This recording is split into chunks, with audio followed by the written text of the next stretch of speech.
Assalamualaikum warahmatullahi wabarakatuh. Nama saya Ahmad Ihtisham Al-Sani bin Badul Hisham. Nombor metrik D193111859. Hari ini saya akan membentangkan tajuk iaitu pelaksanaan Haji Ifrad. Ifrad bermaksud berasingan. Haji Ifrad ialah mengerjakan haji dan umrah secara berasingan, iaitu mengerjakan haji dahulu sehingga selesai dan kemudian barulah mengerjakan umrah. Jemaah haji yang memasuki kota Mekah ketika hampir waktu wukuf adalah lebih sesuai untuk membuat haji ifrad. Rukun haji ada 6, iaitu yang pertama adalah niat haji, yang kedua adalah wukuf, yang ketiga tawaf haji, yang keempat adalah sa'i haji, yang kelima bergunting atau bercukur bagi jemaah lelaki, dan yang keenam adalah tertib. Wajib dan seterusnya adalah wajib haji. Wajib haji ada 6, iaitu yang pertama adalah niat ihram di miqat, yang kedua meninggalkan larangan ihram, yang ketiga mabit iaitu bermalam di Muzdalifah, yang keempat melontar 7 anak batu di Jamrah Kubra pada 10 Zulhijjah, yang kelima mabit iaitu bermalam di Mina, yang keenam melontar 7 biji anak batu di 3 jamrah iaitu Jamrah Sughra, Jamrah Wusta dan Jamrah Kubra. Isi kepada tajuk pelaksanaan haji ifrad mengikut turutan. Yang pertama adalah niat haji, iaitu daripada rukun haji. Jemaah haji akan berniat ihram haji di miqat atau sebelumnya dan seterusnya terikat dengan larangan ihram. Lafaznya ihram haji. Nawaitul hajjah wal ahramtu bihi lillahi ta'ala. Yang kedua adalah niat ihram di miqat, iaitu daripada rukun wajib haji. Miqat ialah ketetapan sepadan untuk memulakan ibadat umrah ataupun haji. Jemaah haji yang masuk ke Mekah melalui Madinah mestilah bermiqat di Zulhulaifah iaitu ataupun Bir Ali. Jemaah haji mestilah mendirikan solat sunat ihram 2 rakaat sebagai memulakan ihram dan disusuli dengan niat ihram haji. Yang ketiga adalah meninggalkan larangan ihram, iaitu daripada rukun wajib haji. Larangan dalam ihram ialah perkara yang dilarang jemaah haji melakukannya bermula dari lafaz niat ihram sehingga tahallul.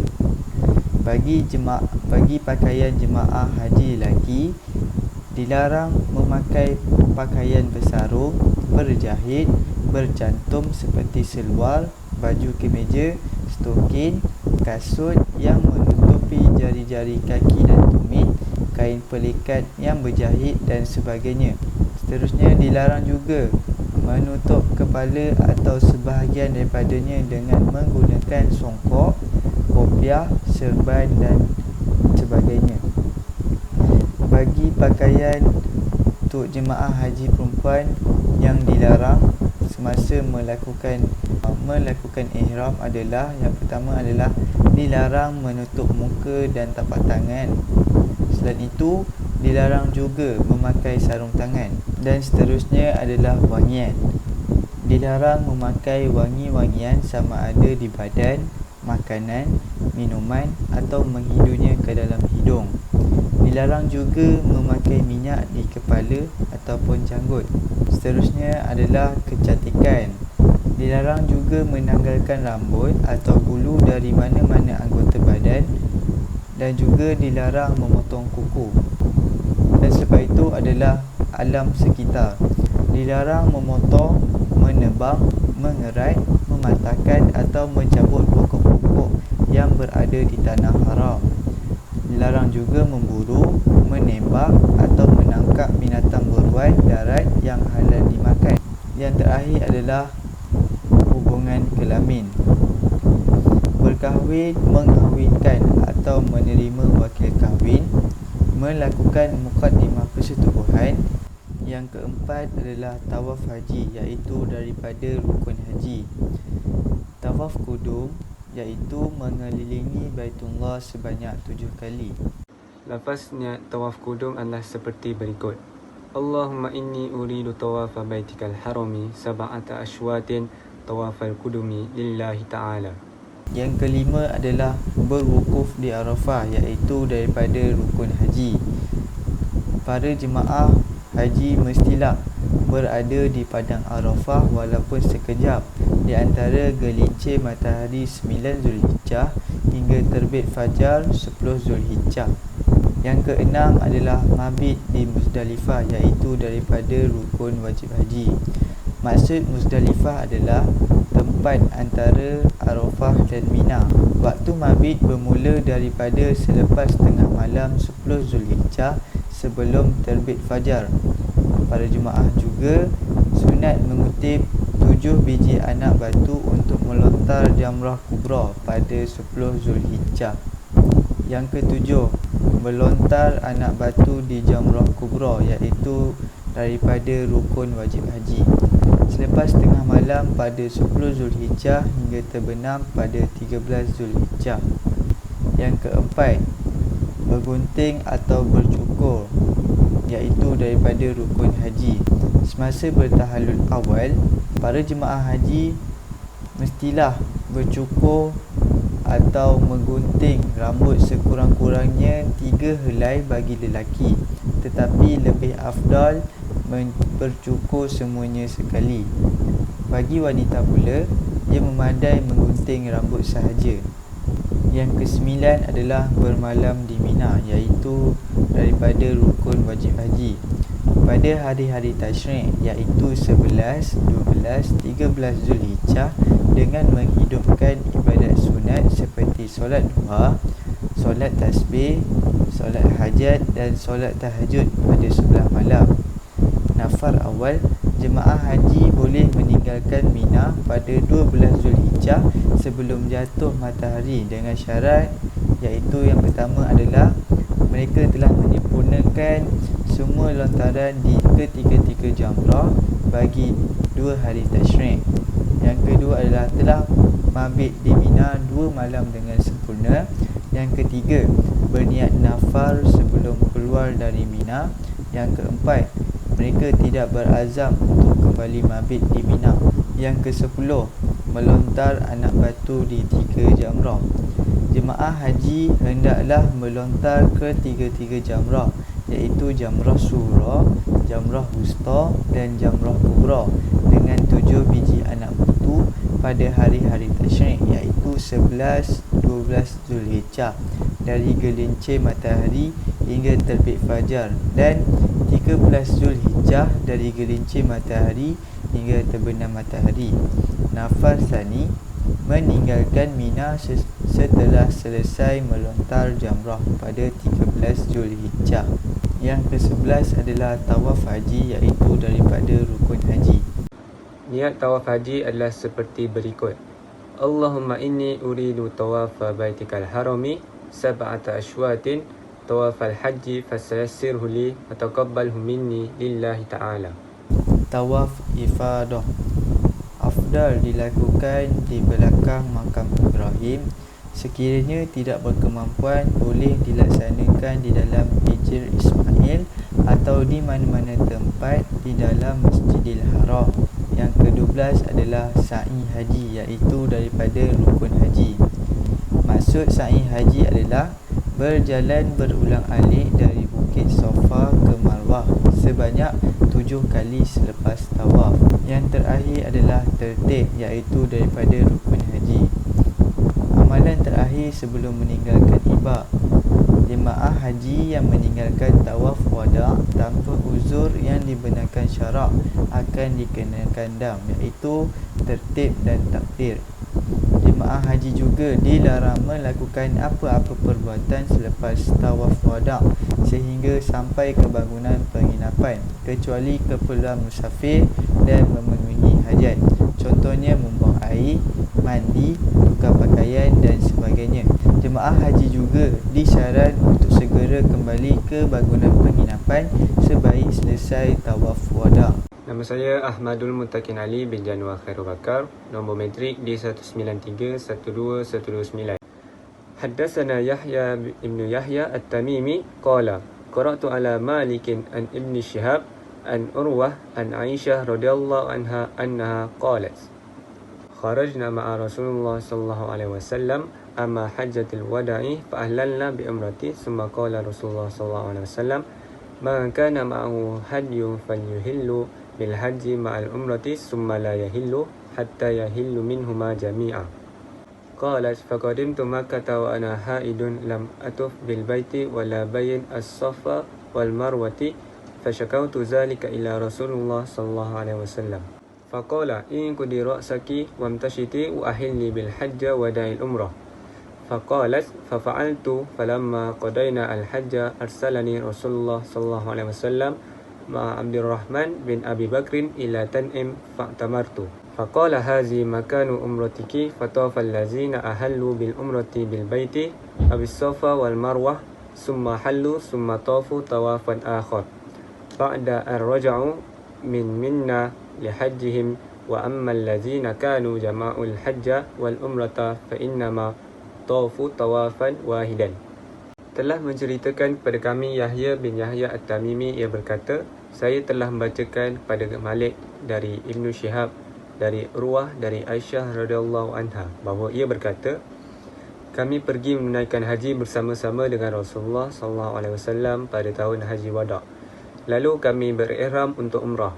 Kemudian baginda bersabda, sesiapa yang membawa hadiah iaitu haiwan kurban boleh menunaikan ihram untuk haji dan umrah dan tidak boleh tahallul sebelum keduanya selesai.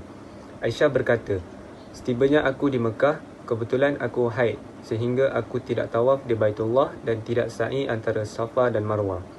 Hal itu kulaporkan kepada Rasulullah SAW, maka baginda bersabda, lepaskan sanggulmu dan bersisirlah. Kemudian teruskan ihrammu untuk haji dan tinggalkan umrah. Apa yang diperintahkan beliau, kulaksanakan semuanya. Setelah kami selesai mengerjakan haji, Rasulullah SAW menyuruhku bersama-sama Abdurrahman bin Abu Bakar pergi ke Tan'im untuk melakukan umrah. Baginda bersabda, itulah ganti umrahmu yang gagal. Orang-orang yang tadinya ihram untuk umrah, setibanya di Mekah, mereka terus tawaf di Baitullah dan sa'i antara Safa dan Marwah. Kemudian setibanya mereka dari Mina, mereka tawaf kembali selaku tawaf akhir. Adapun orang-orang yang menggabungkan niat haji dan umrah, mereka tawaf sekali sahaja. A'udzubillahi minasyaitonirrajim. Bismillahirrahmanirrahim. Wa atimmul hajja wal umrata lillah fa in uhsirtum famastaysaru minal had wa la tahliku ru'usakum hatta yablughal hajju mahillah. فمن كان منكم مريضا أو به أذى من رأسه ففدية من صيام أو صدقة أو نسك فإذا أمنتم فما تمتع بالعمرة إلى الحج فما استيسر من الهدي فمن لم يجد فصيام 3 أيام في الحج و7 إذا رجعتم تلك عشرة كاملة ذلك لمن لم يكن أهله حاضر المسجد الحرام واتقوا الله واعلموا أن الله شديد العقاب. Maksudnya, dan sempurnakanlah ibadat haji dan umrah kerana Allah. Maka sekiranya kamu dikepung dan dihalang daripada menyempurnakannya ketika kamu sudah berihram, maka bolehlah kamu bertahallul serta sembelihlah dam yang mudah didapati. Dan janganlah kamu mencukur kepala kamu untuk bertahallul sebelum binatang dam itu sampai dan disembelih di tempatnya. Maka sesiapa di antara kamu sakit atau terdapat sesuatu yang menyakitkan di kepalanya, lalu dia mencukur rambutnya, hendaklah dia membayar fidyah, iaitu berpuasa atau bersedekah atau menyembelih dam. Kemudian apabila kamu berada kembali dalam keadaan aman, maka siapa yang mahu menikmati kemudahan dengan mengerjakan umrah dan terus menikmati kemudahan itu hingga masa mengerjakan ibadat haji, bolehlah dia melakukannya, kemudian wajiblah dia menyembelih dam yang mudah didapati. Kalau dia tidak dapat mengadakan dam, maka hendaklah dia berpuasa 3 hari dalam masa mengerjakan haji dan 7 hari lagi apabila kamu kembali ke tempat masing-masing. Semuanya itu 10 hari cukup sempurna. Hukum ini ialah bagi orang yang tidak tinggal di sekitar Masjid Al-Haram. Dan hendaklah kamu bertakwa kepada Allah, dan ketahuilah bahawasanya Allah maha berat balasan siksanya terhadap orang-orang yang melanggar perintahnya.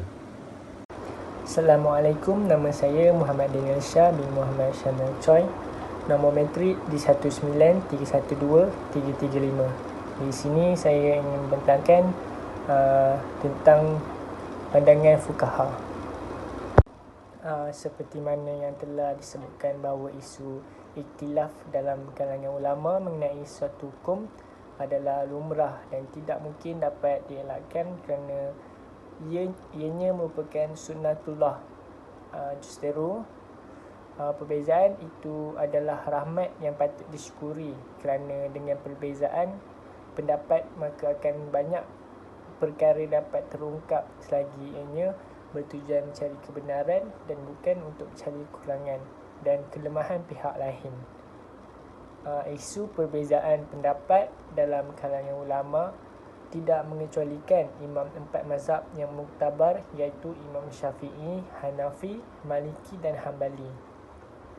Mereka jelas memiliki perbezaan pendapat dalam banyak perkara berkaitan hukum-hukum agama, termasuklah hukum ibadat haji dan umrah. Walaupun begitu, mereka tetap menghormati pendapat antara satu sama lain. Mereka tidak saling merendahkan dan menganggap rendah pendapat orang lain selagi pendapat itu memiliki hujah yang kuat dan dapat dipertanggungjawabkan. Dalam perbahasan ini, banyak isu mengenai ibadat haji yang akan dibincangkan, terutamanya perkara-perkara yang menjadi perselisihan dan perbezaan pandangan para ulama mazhab. Antaranya hukum niat ihram dari miqat, ramal dan ittiba, sa'i setelah tawaf ifadah, wukuf di Arafah dan sebagainya. Perbahasan ini merupakan pembukaan sebelum analisis isu-isu perbezaan pendapat antara kemenangan dan organisasi persis dalam bab yang akan datang dikemukakan. Seterusnya, niat ihram dari miqat ihram. 1. Miqat zamani ialah masa bagi seseorang berniat ihram haji. Ia bermula dari 1 Syawal hingga seketika sebelum terbit fajar, masuk waktu subuh pada hari 10 Zulhijjah. Tempoh inilah yang dinamakan sebagai bulan-bulan haji. Apabila seseorang itu berniat ihram haji dalam bulan-bulan tersebut, maka niatnya itu adalah sah. Mengenai miqat zaman ini pula, para ulama telah berjimak bahawa yang dimaksudkan dengan bulan-bulan haji itu adalah bulan Syawal dan Zulkaidah. Namun antara mereka terdapat pertikaian pendapat mengenai bulan Zulhijjah.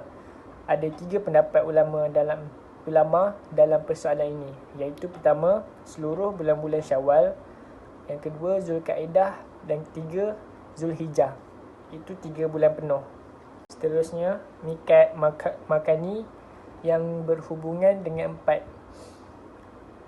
Jumhur ulama berpendapat bahawa memulakan ihram haji pada bulan haji hukumnya sunat. Faedah perbezaan tersebut adalah berkaitan dengan dam. Maka sesiapa yang berpendapat bahawa bulan Zulhijjah termasuk bulan haji, dia tidak dikenakan dam amalan-amalan yang terjadi setelah hari nahar kerana masih dalam bulan haji. Pendapat ini berdasarkan firman Allah Subhanahu wa ta'ala.